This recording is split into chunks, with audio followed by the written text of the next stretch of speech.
വിജ്ഞാനത്തിന്റെ രൂപവും ഉറവിടവും എപ്പിടിയായിരുന്നാലും കാന്തല്ലൂർ ശാലയിൽ അത് വരവേൽക്കപ്പെടും. ഇന്ദ്രജാലത്തെ ഞാൻ നമ്പരുതില്ല. അവബോധത്തിന്റെ രഹസ്യ മാർഗങ്ങളിൽ വരെ അവർ ഗവേഷണം ചെയ്യുന്നുണ്ട്.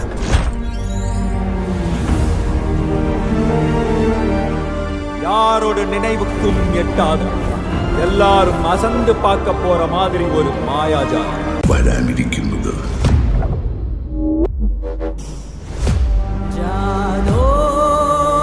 ആപത്ത് കാലത്ത് വരുന്ന അതിമനുഷ്യൻ അഗ്നിയാണ്.